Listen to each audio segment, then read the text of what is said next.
Yeah. Okay, I have a question for you. Mm-hmm. This is going to go a little deep now. No. Come on, man. Come on. I was actually going to bring it up before, well, a couple minutes ago, but what do you think about the girl getting shot by the police who tried to stab the girl? I think that's more about... So for me, okay, so my opinion on this is going to come from me working in a high school, and I've worked in a high school for the last 10 plus years. Okay. So in me working for a high school, I have seen broken up, separated several high school girls and boys on the verge of... Okay. Doing something crazy. Yeah, like that? on the verge of fighting. Okay. Even instances where somebody has like maybe a pocket knife or a box cutter or something like that. Mm-hmm. Or somebody being jumped. Like I've seen this play out before. Like acts of violence. I've seen this play out before. And the only thing I can think of is an officer being afraid of this, right? Afraid of, and this goes back to there being some sort of fear when it comes to the level of threat that they're about to encounter from a black body, right? Okay. And I was just thinking to myself, there's never been a situation where I saw, you know, a couple girls about to fight, right? There was even a situation at my school, I remember, where girls she started flipping over desks and throwing desks. Okay. Like desk, right? Like mad, yeah. Right?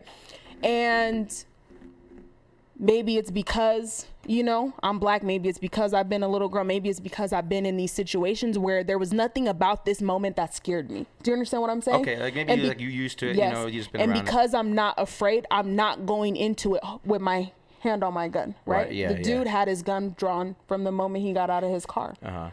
So that speaks to a level of fear on his part, right? Uh-huh. Which there's never been a reason where I've been like, I need to call for backup or even call for security. You know what I mean? Like, it's literally like me going over there, using my voice and saying, stop, like sit down. You know what I mean? Getting into the middle of it. You know what I mean? Stop, go over there and sit down. You know what I'm saying? And then somebody else comes to make sure that she complies with that. You know what I'm saying? And telling this one, stop. You know what I mean? Go over here, right? And then somebody else, another body, an adult coming over to enforce that situation. No, I said go over here, even if you have to like physically like walk in front of them over there. Do you understand what I'm saying? Yeah. So what I'm saying is that I've seen so many fights. I've broken up some fights. You know what I mean? There was nothing in any of these situations where I've been like, oh my goodness, I'm terrified. Yeah, I can understand that. You know? And I think the fact that she had that steak knife on her, the little kitchen knife, has been used too much as a thing where it's like she was armed. Okay. That's not a weapon. You know what I mean? Like, that's not a weapon. To me, that's not a weapon. Not a weapon that requires 4 shots, 5 shots. Okay. Right? Yeah. Okay, so then let's take the example where even if she's physically on the girl about to stab her, right? I have come up behind 17-year-old boys, right? That are taller than me, bigger than me, and I've come up behind them and grabbed their hands, you know what I mean? Grab their arms and put them like that and moved them. Me as a female have done that to break up this fight so they don't throw punches, right? Right. Or throw anything that's in their hand, right? Okay. And that's how you separate them. So if you would have came up behind her because it looked like the girl was kind of leaning over the car a little bit and she was kind of fighting her a little bit, you come up behind her, right? Even if she has a knife in her hand and you grab her like that, because even if she gets you with the knife, it's not going to hurt you. Do you understand what I'm saying? Grab her, move her. You better calm down. And once you get somebody in a hole like that, it don't take them long to calm down. Yeah, because you really can't do much. You can't. And it doesn't take them long to calm down. And I'm telling you that as a basketball coach, I was coaching these boys, and they're high school boys, and they play basketball. So that speaks to the height and their girth, right? Yeah. And I have come up behind them, literally. They're about to square off because they're mad about something. And I've literally grabbed them. You know what I'm saying? And move them. Me. So right? And I'm not a small girl, so but still, if I can do that, a police officer can do that. So do you feel that the officer was wrong in this scenario? Yes, 100%. Okay. Do you feel like he has any justification at all for what he did? No. No. Not for a kitchen knife. No. Especially a kitchen knife that wasn't directed at him. Yes, it was directed at somebody else, so you need to stop somebody else from being injured. But then you have to weigh the injuries, right? If this girl gets, punctured with a kitchen knife, she's gonna live, right? There's not an instance where this girl dies as a result of this kitchen knife, right? Because it's a 15-year-old girl wielding it and she don't know what the hell she doing, right? So the chances of this girl doing something to kill this other girl with a kitchen knife is low. It can be depending on the circumstance, because I can understand what you're saying, and like I think when the situation for me, I was actually back and forth in the beginning. But to your point, how do you know what's going to happen? Because what if you were the parent of the child who is about to get stabbed? If the officer didn't do anything and then your child got stabbed in the neck and had an artery and bled out? Would you feel the same way that officer shouldn't have acted the way he did? Would I feel like the officer should have shot that girl? No, I don't see that happening. Do you feel like if your child was the one getting ready to get stabbed and the officer didn't move quick or do anything to intervene at that point, your daughter gets stabbed? So at that point, in the neck, and now. First of all, I want you to think about this. This is a kitchen knife, a steak knife. It's not that damn sharp. This is a kitchen steak knife, right? So the odds of her literally puncturing an artery, like I said, you have to weigh that. Like, you really have to weigh that. Be realistic about weighing that. It's a kitchen knife. So the odds of her literally cutting deep enough to get an artery, but is that small. Are you able to process that information when you walk up to something? As a fucking police officer, excuse my language, as a police officer, yes. Your job as a police officer is to get on the scene and you have to make an assessment about what's happening here. Right? Right. That's a kitchen knife. Is she really about to puncture? Is she really about to stab this girl's artery? Probably not. Right? Is there a way for me to come on her, right, and subdue her? Can I pepper spray her? Yes. Can I tase her from far away? Yes, there are so many other options. I agree. That you get to before you fucking shoot her 5 times. See, I can understand that. There are so many other options before you get there. And here's the thing. The issue is not that she had the knife. The issue is that had this been a white kid, what are the odds that you go through every other thing right before you use lethal force? Why is it that because it's a black person, right, or because this is a little black girl, you use lethal force? Why was lethal force even an option here? Well, I think this is where the debate comes in, because people would say, well, she has a knife. And at this point, are you able to really assess if you walk up, open your door, get out, somebody's falling on the ground, tumbling, a guy walks up and kicks a girl in the head, and then this girl gets up and starts getting ready to stab somebody? Are you really able to really assess if it's a toy cutter, a box cutter? Is it a steak knife? Is it a dagger? Like, is it really realistic to be able to assess that particular point? Let's say, if you can't, then you assume worst case scenario, right? So then you assume that it's not, that this knife can actually do damage, right? So let's say we make the assumption that this knife can actually do damage, right? Is there, how many times did the officer tell her to calm down? I don't know. I don't recall. No, right? How many times we watch the video, you hear the sound, right? Yeah. So you hear the officer speaking to her. I watched it like maybe once, twice, but I need to review it again. So me watching the video, and I could be wrong, but me watching the video, I don't ever recall the officer saying multiple times, put your weapon down. Put your weapon down. Put your weapon down, right? I don't even recall the officer saying anything with enough force or enough power to even yield some type of action, right? Okay. Because after you give a verbal and nobody responds, tase them. If you tase the shit out of her, this is not a thing. Nobody says anything. She shouldn't have been fighting. You understand what I'm saying? If you pepper spray her, right?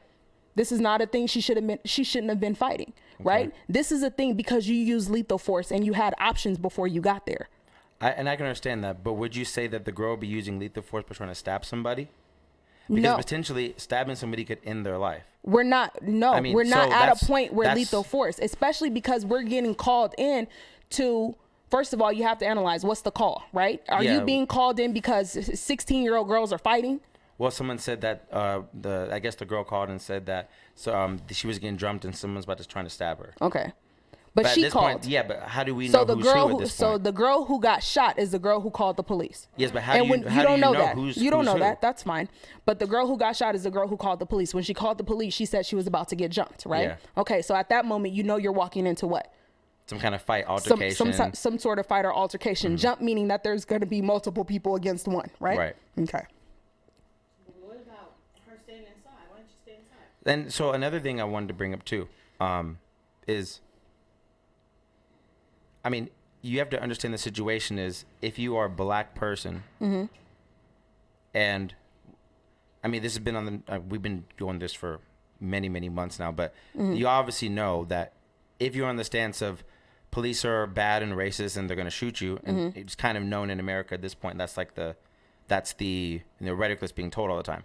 So if that is true and we all know this, then what makes you think that when you run outside and you can clearly see a police car there, that is a smart move to try to stab somebody with the police in front of you?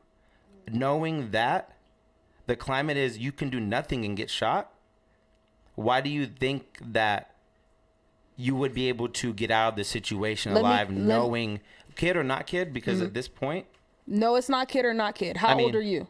I'm 32. So 32, your rational brain, your 32-year-old rational brain said, this point, this is the climate. You were able to make maybe almost a dissertation about the climate in America, right? Just how based on the climate in America, my behavior should be X, Y, and Z, right? And if my behavior is X, Y, and Z, then it doesn't matter because there's still an option for me to get shot. Your 32-year-old logical brain went through all those steps. This girl is 16.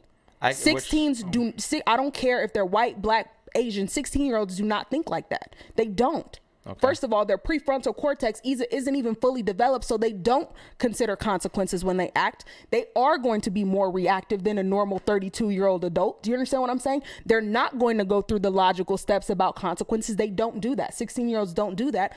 Part of it is there's science to support that their prefrontal cortex isn't fully developed and won't allow them to, right? Okay. So Anthony's 32-year-old brain did that. A 16-year-old girl who is about to get into a fight, she's not gonna think like that. 16-year-old girl is gonna say, some girls are coming to my house to jump me. There's nobody here to help me. So I'm gonna do what? Call the police. That's 16-year-old. That's rational thought, not just for a 16-year-old, but for anybody, right? Okay. So we have rational thought in some situations, but not in others. Not rational thought in some situations, not in others. What we're saying, you have rational thought to call the police to know you're in danger. But here's the thing. That's one step. That's one step. Your rational brain took her through 3. This is the climate in America. So based on the climate in America, I'm going to act in these 3 ways, right? That's 3 different steps. So are you saying so? I'm saying think about the. So generally, would you think that like young African American kids, do they understand the police violence that's going on against black people? Would you think that they understand it at this point? Do they understand? Last year of George Floyd, they see it. But do you think they understand it that because you think we always talk about the fact that we have to have a talk with the kids. But here's the thing: everybody sees it as something that happens, but nothing that has happened to them, right? They don't. At this point, who's to say what their personal experience is? Anyway, we're going off point. This is we're kind of picking through. I'm just like elaborating on the situation a little bit because I'm kind of just. I know, but it feels like we're separating that shit from Pepper, right? Like, it just feels like it's too. Nitpicky? Yeah, it really does. It feels like it's too nitpicky because we don't follow this line of questioning. If the tables were turned and it was, a white kid that got shot, it wouldn't happen. Or the kid who went to the protest with the gun and killed 2 people, and then the police took him home and bought him dinner on the way home. Then he's released, and then he goes to jail. And then there's people that say that the police paid his bail to get him out, and then he moves without notifying the court, even though he's released. You know what I mean? It's with the trial in court, they pending, like all of these other steps that happen for this white kid to be out and to not face the consequences of his actions. Yet on one side, we have a girl who had a steak knife who gets shot by the police 5 times. Okay, we don't nitpick for him, so let's not nitpick for her. I'm not trying to nitpick. I'm just trying to, elaborate the situation because this is what people are gonna say. So, but also, I felt when I first heard, I felt the way I was like, this is completely wrong. Like, how can you go and just shoot somebody? And I'm thinking like, this is just, it's a kid. The next day, I seen a video of this white dude on a stairwell with 2 big ass Now these are like big knives, big knives, and he's trying to stab this officer, and the officer just grabs him, and then the other officer tased him, threw him on the ground, put him out, and I'm like, did they kill him? No, they didn't kill him. But and I was like, this is clearly like a race thing. That was my thought when I seen that her getting shot, and I seen him do it to the white dude, and I was like, this is clearly two different scenarios, the same thing, two different outcomes. And then I started to think, and people in general, we watch these things on the news. We hear about these situations that are happening all the time. Can you close the door, baby? Hey, Lizzie. We hear about these things all the time. Like, we hear about it, and I was more in the stage of, I'm tired of people telling me what it's like when I can just use my experience to tell me what I'm actually going to go through or what I'm going through. And I say that to say, we hear about these stories a lot, but what are you actually experiencing on your day to day that you can say, this is what I went to and this is why I feel this way? Because we've heard this rhetoric, both sides. Black people are bad and evil and all this. White people are bad and evil from both sides. White people think that black people are bad, vice versa. My thing is, instead of basing it off what the media tells you and everybody else is telling you about the situation, why don't you base it off your interactions with people?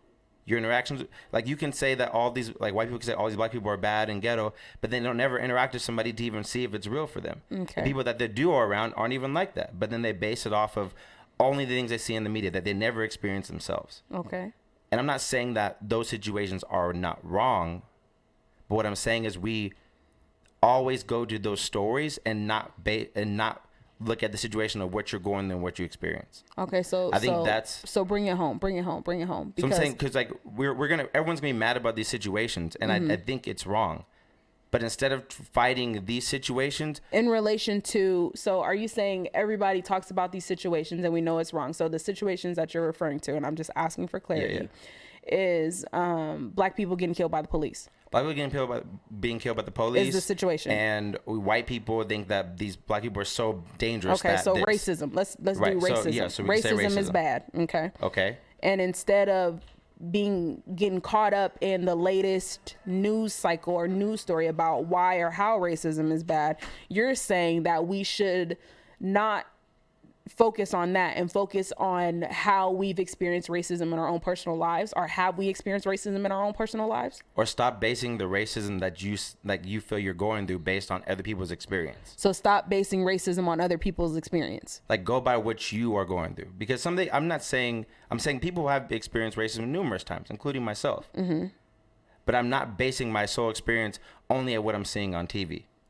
I'm going by the interactions that I have day to day with numerous black people, numerous white people, numerous Asian people, numerous police officers, numerous chefs. Like, I base my interaction with them not on what I've seen on TV or what I've heard that happened or what someone told me.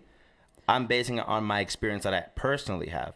So I can't sit there and be like, F all cops, when most time I got pulled over I've gotten pretty much out of almost everything except for a few cases. Okay. So it's like, for me, I hear like the F it all, but it's like, are you actually going through the experience that you're saying F it all to? Not you, but just in general. Because I don't want people to get mad for somebody else's problems. And I'm not saying that you feel something about it. But don't just solely judge your stance based on only the stories that you hear and not what you go through. So don't make a decision about racism, right, based on what you see on TV. Make a decision about racism, right, based on what you've personally experienced. More than you use the media. That goes with a lot of things, because we use the media to consume what goes on in America and what things are important or not important. I mean, and so like even it goes like consumer and stuff. Like, the honest truth is that that's how I'm not saying that's right. That's how I personally feel about it. Okay, the media and social media specifically is really the primary vehicle, right, in which the majority of Americans or people get their information from. Would you agree? Yeah. Okay. So and part of this, right, is social media has really made every topic so polarizing, right? And what I mean by polarizing means like either you're this or you're this, and it's really doing a great job at further creating a bigger divide between the two sides, right? Between racism or whatever it is, right? Like Democrats, Republicans, yes, same, right. And it's making the gap so wide. Like you have to be one or the other. Yes, and because the gap is getting so wide, we're associating things like Republican with racism, right? Which may or may not be true, right? And or we're associating like Democrat with non-racist, right? And that's pretty much the world that we lived in. The media and social media, in my opinion, are the two major contributing factors to what I just said. However, everything I just said, I believe is true. However, the majority of Black people that I know are reacting to what they see as far as racism is concerned, police brutality is concerned, institutionalized pieces, right? Based on their own personal experience. Okay. I feel comfortable saying that.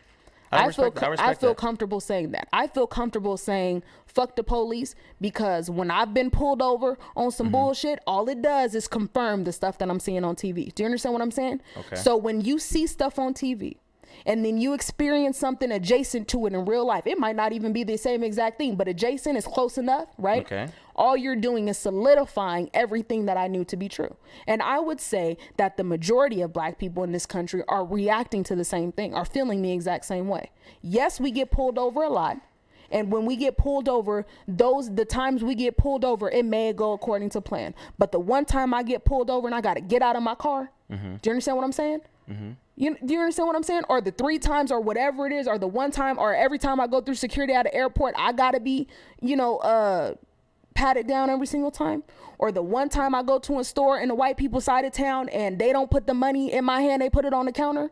Or the one time I go to this side of town and I'm getting pulled over for no reason. Do you understand what I'm saying? People live their lives this way. And the thing about not even racism, but these biases is that they're so far ingrained that sometimes most people sometimes you have to be real keen to even notice that you're experiencing it. Some Black people have gotten so null to it that even when they experience it, it's just another day, right? But the problem, but what happens is when you see this stuff on the media, you start to realize, no, it's not another day. This is not just me. It's not just me. This was a racist encounter. Do you understand what I'm saying? Other people experience this too. So I think that in that instance, social media and the media has done that. It's almost reinforced what it is that we feel on a regular basis, even though social media does have a way of polarizing things and sensationalizing things. All of that is true. Yeah. But what I just described is also true. Yeah, I'm not saying that, and that's why I want to make sure clear. I don't believe that racism does not exist. I've been in numerous situations that is definitely racist, like cut dry. When you walk up to me and say I'm selling drugs, apparently to the car right next to me, and don't ever check the white guy who's next to me, but then ransack my whole entire car, break the lid in my trunk, rep all my credit cards, call people to verify that I wasn't a drug dealer because you see me high five a guy through a window, but don't ever check the guy for drugs. It's cut and dry. Racist. It's cut and dry. When you pull me over because we're in Lancaster and there's 3 dudes driving in an old Altima, and you say you pull us over because we were black guys in white clothes, racist. There's also been, but those times for me personally have been much less than the times that I've been pulled over and nothing has happened. I mean, there's times I even went to jail and the cops were just talking to me like I was a normal guy for something that you would think that they would not be on board with. Like it would be like, the situation would have been like, they wouldn't be talking to me in any type of way. They would be like, by beating my ass. So I've seen both sides. For me personally, I'm going by my experience. I can't speak for anybody else. Right. But for my personal experience, more times than not, I've experienced more people not being shitty. Officers, white people, black people, Asian people, Mexican people, not being shitty. But in all of those scenarios, there are some shitty people that I've had to deal with. Yeah. Racist, racist Asians, racist blacks, racist whites. Oh, for sure. Like, so that's when I say, like, when I hear people and they're like going protesting, a part of me is like, I wonder if they are experiencing everything that they're talking about, or is part of this more of they've heard the rhetoric for so long that they believe it to be true for them. And I'm not saying that they haven't experienced it. So the term rhetoric is triggering for me because it implies some form of like propaganda, right? Or some sort of like not trueness. I don't know, like some sort of like over the top, not true, right? Maybe let me look and make sure, because maybe I used the wrong word. I don't know for sure. No, I don't know. You used the right word, but I'm just saying like the term rhetoric is triggering to me because it makes me feel like it's made up, right? Yeah, I understand. And we know that these scenarios, right, are not made up. Yeah, and I'm not saying they're made up. I just want people to understand that sometimes you don't need to take stuff if you're not necessarily experienced. I'm saying you can fight for the cause that is right. Okay. And defending for these people that are getting shot for no reason is wrong. Okay. You know? But also, so are you misplacing that by not using your own experience and only hearing by the stories that you heard people go through? I don't think there's such thing as... I don't think there's a such thing as misplacing it. You're not misplacing it. You're not misplacing it, right? Because here's the thing. Chantal Allison was not a slave, right? I was not, okay? But I have generations of ancestors that were, okay? Chantal Allison was never lynched. Chantal Allison never saw anybody hanging from a tree, with the exception of the Robert Fuller case in Palmdale. However, generations, right, of my ancestors did, right? Yeah, for sure. Okay. Those type of traumas and experiences. Chantal Allison was never raped by a white man, right? But generations, right? And I've even heard stories of this at the family reunion. I think the shit is, I really think that it's disgusting. But generations of Chantal Allison's relatives were not on one side, but both, right? Both my parents, right? Okay. Those traumas do not go away any more than if, you know, something that you did, right? Or something that you did or something that you experienced affects Autumn, right? Or comes up. And this is scientifically, that's true. It does. There's like genetics that it's called the epigenetic marker. Yeah, but it pretty much gets scarred into your genetic tissue. So then like you're predisposed to being afraid of certain things or have problems with certain things. Yeah, absolutely. So like a lot of like rape and stuff and like all this like lynching and killing and beating. It's can safe be passed to say through generations. So it's safe to say that because even though Chantal Allison did not experience it, you just said, per your own words, that Chantal Allison is predisposed to being afraid or overly sensitive or upset to something that she sees, right? When she sees it again, right? So I'm predisposed to be sensitive, upset, mad, whatever emotion you want to use to when I see racism happening again, right? Whether or not it directly affects me almost doesn't matter because it's been seared into my DNA. And here's the thing. If you look at, and even if you just look at the history of the world, right? Or slaves in America, right? We're talking about 400 years compared to, right? 56 years of relative freedom, right? The Civil Rights Act of what, 1968? 64? I don't know, 68 or 64. Some in the 60s. I always get it confused. Anyway, the point that I'm making is that those markers, right, went for generation, right? For 400 years worth, right? Compared to the one generation.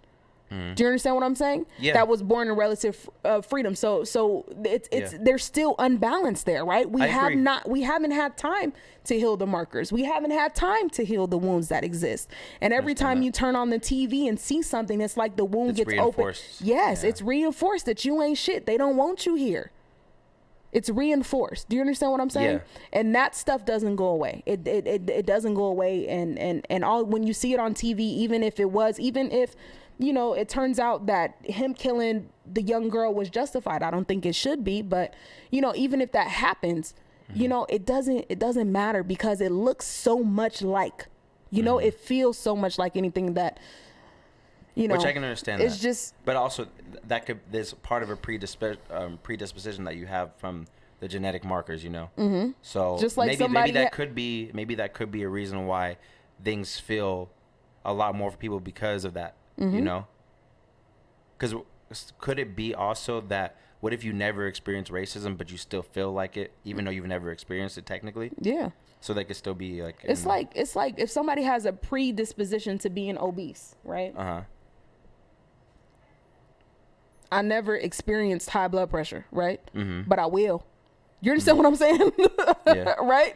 Like you can do all this stuff, but I have never, you know what I'm saying? Like people who have diabetes and high blood pressure and things like that run in the family, like these physical ailments. You understand what I'm saying? Mm-hmm. I have a predisposition, you know, I don't have a predisposition to those things, but if I did, then, you know, give me 30 years. Yeah.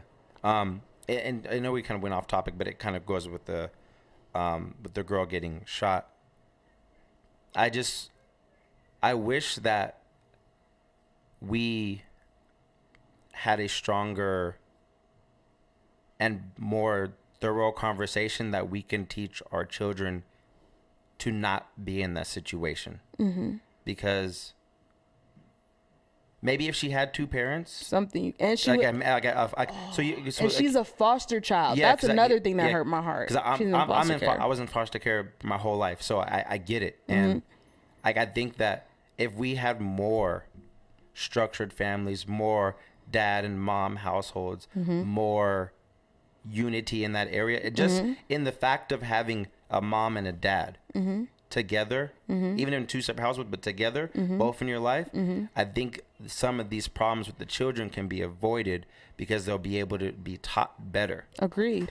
You know? Agreed. Then we won't have this situation because we have a girl who's been taught correctly on how to maneuver in the situation, on what not to do, and not be so just 16 and you just don't know. I mean, you're a kid. No one taught you, so you're just going off instinct. But that is, I think, a big fundamental piece that we're missing here, is that, you know, she was in foster care. She didn't have any really good structure growing up on top of the genetic markers. Yeah. And then you're going out and then you happen to let loose and then you get killed. Yeah. Yeah. And so my stance is always like, I feel bad because it's a kid, but then I'm also like, we got to teach our kids better. We have to teach our kids and we got to be able to come together as black men and black women to show the children on what it's like to keep yourself composed and what it's like to balance yourself. That's where my mind goes to. Because if we do that, we can eliminate some stuff. I'm not saying like, 'cause people, you know, black people get shot for nothing, but it eliminates a lot of those other times when something does happen. Right. And that's just like my biggest thing. But I feel bad. I feel horrible for the family. Like, I don't know. I just feel bad. Yeah. You know, because I would just hate to be in that situation and my daughter being killed. Whether she was doing, I would still feel like, damn, you know, like in the wrong, the life is gone. In the wrong or not. Yeah. Yeah. But then also, like, I don't know. The other thing is, like, I don't know what I would do either, though. Like, I don't know what I would do if some people get a call, someone's getting stabbed or jumped, and I walk up and I don't know. Like, it's easy for me to speculate, but honestly, like, when you're in a situation, it's a lot different. When you're in the moment of, I got to make a decision that's going to be life-altering or not. I don't know what to do, but, like, you know, it's not as easy. That's the thing, though. We're trained, but not trained enough. I don't think it's not trained enough. I wonder if he would have approached this same situation thinking it's life-altering if it was 4 white girls.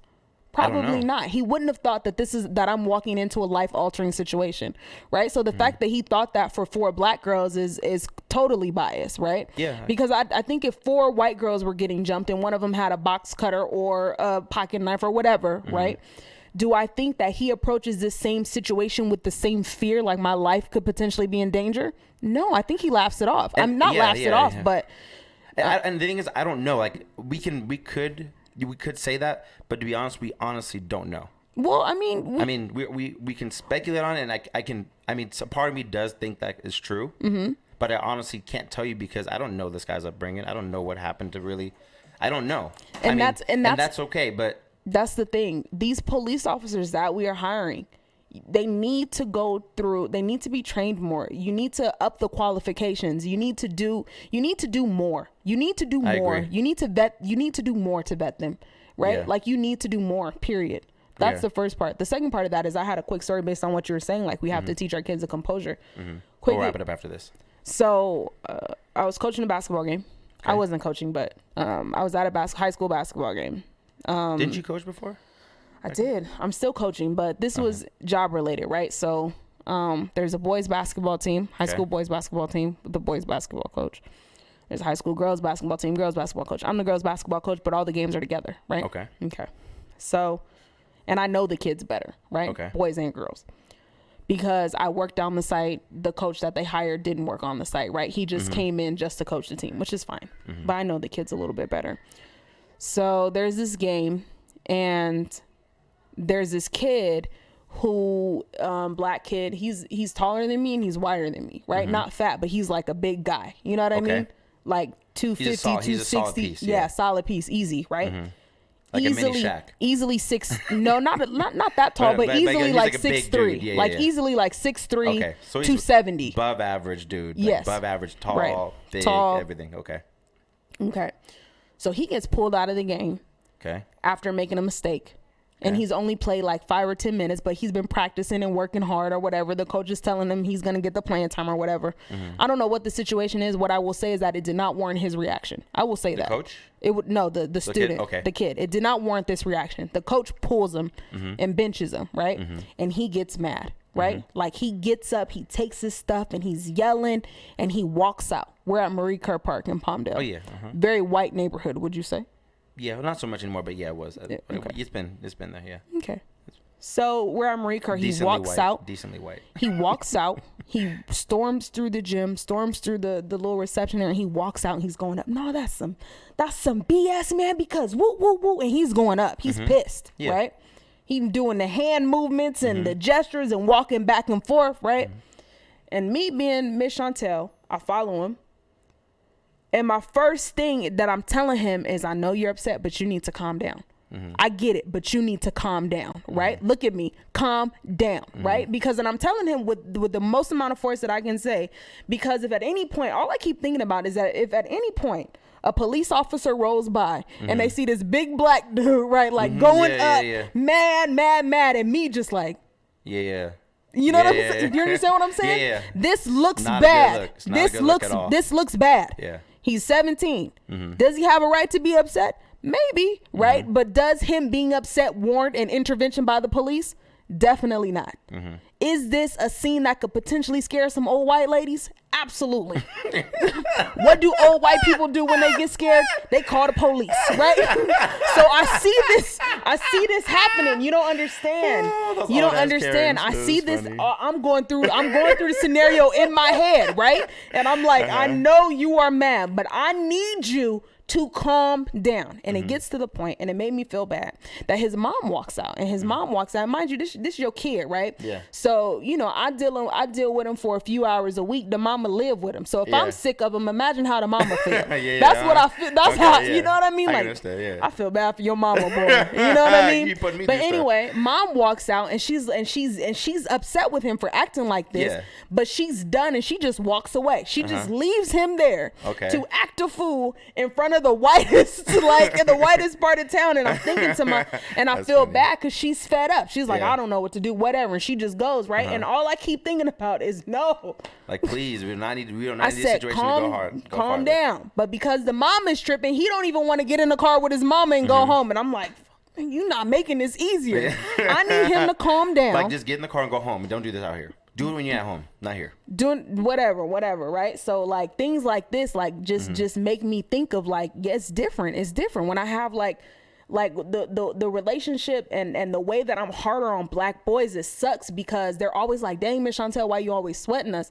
And if only they understood, like, I gotta sweat you in here because if I don't sweat you in here, they gonna sweat you out there. And it's gonna be a lot worse. And it's gonna be a lot worse consequences. So I approach all of the black boys like that. They hate me for it. You know what I'm saying? But I have to. It's like when they're shooting dice in front of the school, and we're sharing a parking lot with Home Depot, right? Yeah. Home Depot has what? A gang of people going in and out, right? So true. Imagine you got some black boys huddled down, shooting dice, and you like, if you don't get your... like, this, don't do this here. Right. Better yet, I have, just non-confrontational staff, you know what I mean, that don't want to say anything, right? And and for some people, it's like, I have to say something because if I don't say something, the consequence will happen. That boom, right? So non-confrontational staff who are like, well, you know, if I do this, then this, and I'm thinking, are you kidding me? You have to get in the middle of it, right? Mm-hmm. So what do? I go over there and I use my cuss words because I'm pissed.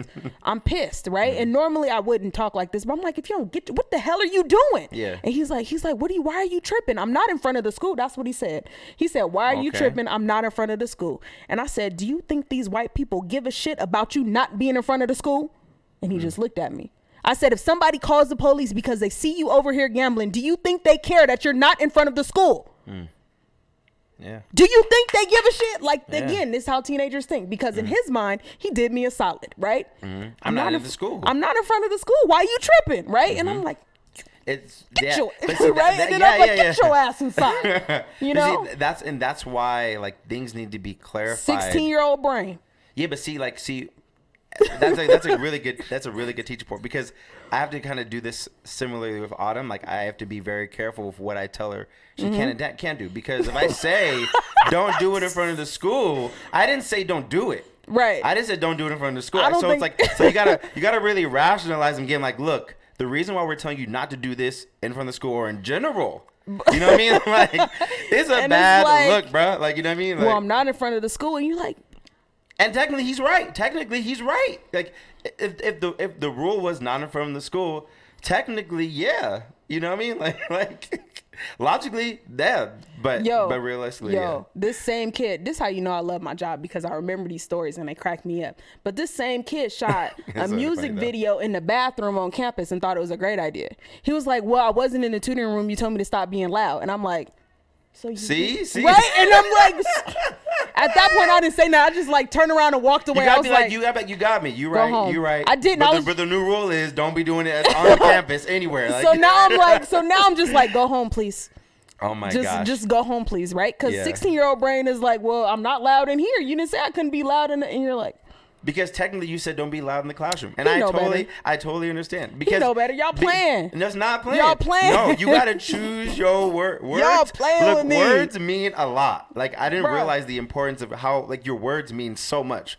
I use my words carelessly, and I've been trying not to. But, like, that is a great example of, like, you got to be extremely precise on what you actually mean. Because if you say don't go... Like, don't shoot dice on campus. Bruh. You didn't say it's not a bad look to shoot dice with the police. I've never said. First of all, you know, I'm not saying you said, but I'm saying, like, you know what I mean. Like, the whole rule is like you gotta get the full picture, like the full picture of it, like, you know. That's just funny though. They playing games. I'm not in front of the school, you know, and I'm like, because you know. So what? Do you think they care? Like, they don't. When the police arrest you, do you think they gonna care that you're not in front of the school? A lot of people don't care when they're doing their jobs. Like, it's not even police. Like, a lot. I've seen a lot of stuff. Yeah, for sure. And I'm a nurse. For sure. There's there's that aspect of it. A lot of people that have jobs that you should be compassionate and caring. Right. Don't give two Fs. So again, I've seen crazy stuff. Like, I'm being extreme about, like, do you think the police care? Are the police gonna come and arrest them? Like, I'm being extreme, right? In my thought process when I'm dealing with them, and then the way that I go hard on them sometimes, right? Like, my thought process is extreme in that regard, but I almost feel like it has to be. And like, I can understand. To be. You know, you're really trying to prepare them for what could happen. In the instance that it's somebody else getting shot and killed. Like in the instance, or not just shot and killed, right? Because again, that's another extreme. But you having negative interactions with the police, you having negative interactions with people who are actually from the streets, like, you know what I mean? My dude, you got two parents at home. They both came home every night, loved you, and cooked you dinner, right? You are not about this life, right? Yeah. I guarantee you, if you take this attitude outside with somebody who is about that life, you're not gonna like the result. Do you understand what I'm saying? So it's like, it's a two-edged sword type thing. So. I mean, I hate that. I hate that about, you know, the way that I approach the job, but I almost feel like there's no other way to do it. And let me know if y'all know. And, you know, and I think with our generation of having children, I think we can actually make the change. Yeah. If we actually be good partners to each other. And stop looking at what everyone's saying about black women this, black men that, and just really be like, we are both in this together. and we still got to raise our children to be successful. We have and to. That should be the priority.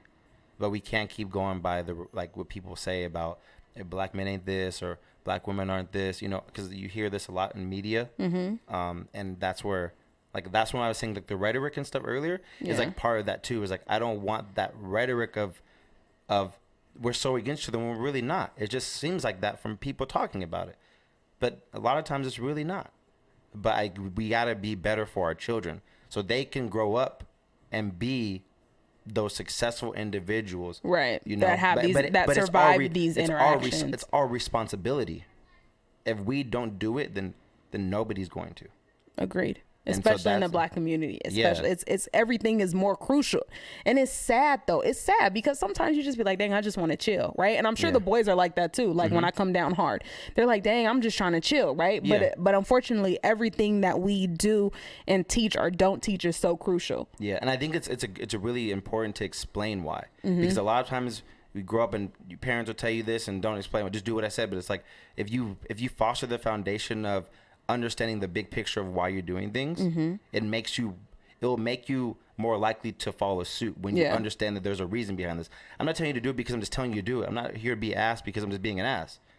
I'm doing this because I need to understand. maybe I don't know, but I'm doing this because I need you to understand that there's things and consequences that you may not be ready to encounter if you act like this in the world. That school is nice and soft, but the world is not, and they're gonna punch you in the mouth when you act like this. Right. And I can't afford for you to lose your life or lose your situation or lose your freedom because you just want to be reckless. This is why it's more important than that. And I think those conversations have to happen more and more. We got to be willing to open and talk to our kids, really. And not just, we have to really understand this so we can talk to them and explain it. Absolutely. I think that's going to be a big, absolutely.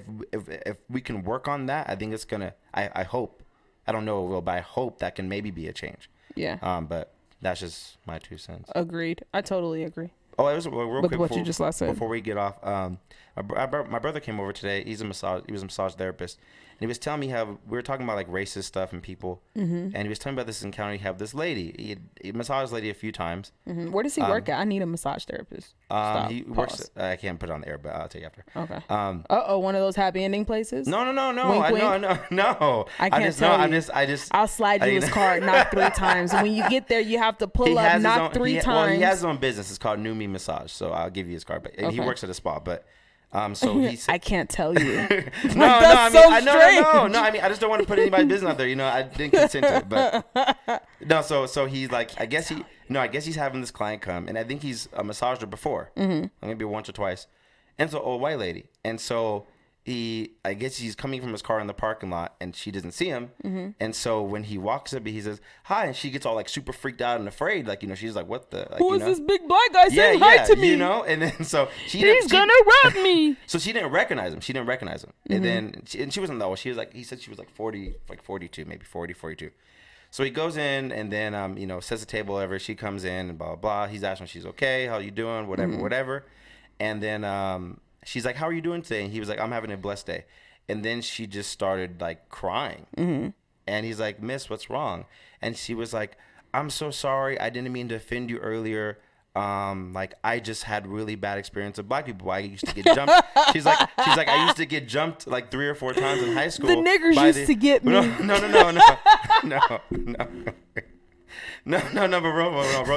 real talk. I'm sorry. No, she was like, no, I had a few bad experiences that I got jumped by 3 or 4 girls 2 times, and they're black. And I've always just pumpkin. So I've always been that would just kind of rub me the wrong way. And I guess it was in high school. My brother's like, wait, so you in my head you ran every time you seen a black person? I don't know. That makes sense, But she was I guess she was I'm so sorry because I just was so I don't know why she even says this to him. She's like, I'm so sorry, but once you said how blessed you were, it just really changed my mind about how I view things of black people. That I have this. Lord. This is what he's telling me that she said. He done transformed Karen. So I'm like, but Karen had a transformational moment. So and she's like, yeah, and I just didn't realize. But you saying you're so blessed just really opened my eyes to the fact that I was thinking this way when it wasn't even true, and I was like, damn, that's crazy, because that's probably majority of white people. They probably are thinking this way. I don't want to hear that. They're probably thinking this way because of either what they heard or saw one or two bad things, right? And then they ran with Here's it. The thing. Here's the thing. Like, if that's the case for this little person, like that's just crazy to think that. Here's the thing. That was I don't flinch every time I see a white person. And I got 400 years worth of evidence that suggests that I should. There was this guy. He's like, I'm playing a game. Every time I see a white person, I just get all scared and kind of run across the street and go the other way. Yeah. He's like, you gotta mess with white people sometimes. He like, if we were with this girl, he'd be like, hey, clutch your purse and get all afraid when you see him. I'm like, I guess it kind of works. Yeah. Like it kind of puts it back on them. Like I thought it was kind of funny. I remember there was something. I was on Instagram and there's this the black culture thread on Instagram is you have me dying sometimes. But anyway, the dude in England just died. The dude in England, Prince Charles, really? Charles, whatever. Oh, did he? Yeah, I don't know. When? I'm not into the royal family and all that stuff because I think they racist. I think that's one of the. I feel like that's one of the world's oldest institutions. So why? Of course they're racist. Like that's how I think about it. So when everybody was shocked about Meghan Markle, I was like, duh. Yeah. But anyway, the interview Oprah when it's of course they were worried about how dark he was gonna be. How is that not? I mean, is that really surprising? I wasn't surprised at all. I didn't think it was surprising. Like obviously, so I was kind of annoyed that this was a story for as long as it was. Yeah. Like, duh, oh my gosh, you know? You didn't know that people would actually talk about that? And here's the thing, like Meghan Markle don't even look black. Like I didn't even know she was black. Like she's really light skinned. Where like she had with a white baby and a white guy and a white girl. I didn't know she was black until somebody told me. Straight facts. When they were getting married, my mom, I was like, why is everybody getting excited about the royal wedding? And she was like, because A, it's the royal wedding, right? And then B, because Meghan Markle's black. And I was like, what? Is she? Are you sure? Like, hold on. Let me check my black run that by meter. me again. Yep. Anyway, but then when I saw her mom, and her mom is a dark-skinned lady with locks, I was like, oh, she black. Like, I was like, that's her mom? And she was like, yeah. I was like, oh, okay. But anyway, the Prince Charles, I think that's his name, just died. Okay. Right? And I saw something that said, like, something like the age of India's independence, right? Like India's independence is this old compared to the age that Prince Charles died at. And he was like, and the thread was like, I've been thinking these are our OG. I was thinking that these are the descendants of colonizers. These are the OG colonizers. Like he would like this generation of him, right? Was literally the niggas going over taking people's stuff, right? These the originals, right? So I just started laughing. And it's true. Like we haven't been free. In any respect long enough to say anything, and we should be scared of white people. I disagree. We should be afraid. Like that we have 400 years worth of evidence to tell us that. I can understand your point. You're like, from all the history that we've seen, between mass shootings, like even if we don't talk about slavery, if we talk about mass shootings and stuff like that, we should be afraid for them. Real quick, I was very curious about. During the coronavirus, like from like pretty much April on, there was like zero mass shootings. Everybody was in the house. Nobody was at school. Why would that stop a mass shooter? Because nobody was at grocery stores were still open. So listen, a lot of places were still open. Shootings require mass gatherings. No, because this happened 2 days ago in Expedition Park. Some guy was driving by and shooting. That's Spa. That happened months ago. I don't know. I thought it was really strange how for some reason I feel like maybe the mass shooters were afraid to get COVID. They didn't want. Maybe the mass shooters didn't leave their house because they didn't want to get COVID. Don't look at me like that COVID is real. Like, what you want me to say? I don't know. Really, the mass shooters are willing to stop because of COVID? I don't know. Why are you the fact that you're expecting me to dissect a mass shooter psyche right now in this moment? I don't know why they stopped shooting. I just think it's weird how it stopped for all that, and then maybe they couldn't get ammunition. Remember when COVID ammunition was on in short supply? They probably couldn't get no bullets. You might have a good point. They wanted to shoot once COVID is over. But no, once Biden came into office. Once I get my bullets. No, once the presidential thing went, cracking. Literally, it went to like mass shootings start happening again like every week. Okay, so that's not interesting. No, it's not interesting. I don't think that's by surprise. I would feel like, this is just me hypothesizing, but I feel like the majority of mass shooters would be like QAnon Trump supporters. Oh my gosh. So like once Biden got in office, they was pissed. They was like, this socialist. Oh my gosh. This socialist country's going to hell, right? And then they just start shooting people because they don't want to be a part of the socialist regime. That's just my hypothesis. That once Biden got in office, they was pissed. They was like, oh heck no. And you didn't let me ride up in the Capitol, right? Oh my gosh. So I got stopped at the Capitol. Bad. Right? That's what they're thinking. No, this is ridiculous. Bad. You're ridiculous. Oh my gosh. Oh my goodness. You're ridiculous. You're so ridiculous. I just thought it was weird. Like, how is it mass shooting stopped and then all of a sudden, president's over, the president changed, boom, it goes right back to how it was before COVID. Socialism. Like instantly before. They think like that it was Biden, the same like because Biden is a goddamn tree hugging liberal. We all gonna be socialist. Always pushing their socialist agendas and policies. All I know is these left wing nuts. Look, all I know is this: I will never get into politics again. Once we're during the presidential, when we're voting, and I was telling a friend who I was voting for. That was who I was voting for. I was just like, I just don't agree with certain things, and it was just like. It was like a fight, and this dude was pissed. He was so mad, and I was just like, I don't know why you are mad at me. Did he personally like? He took it very personal. Like it was the president personally paid his bills. Yeah, and I was like, I don't know why you're so tripping on me. He's like, that's just wow, I can't believe you, and oh my gosh, and da da da da da. And I'm just like, first of all. Stop. I'm not voting for either of these white dudes. First of all. Like, I'm not even voting for either of these white dudes, so don't even talk to me. They're both white. So, like, if you're going to sit there and go like, that's Second wild, of all, both of them are old-ass white that don't even care about me. Like, no president cares about me, honestly, right now. Nobody. No president ever did. So, I don't know why. I haven't read all of his executive decisions, but I ain't seen none of them personally affect me other than the $1,200 I got, the $1,400 I got.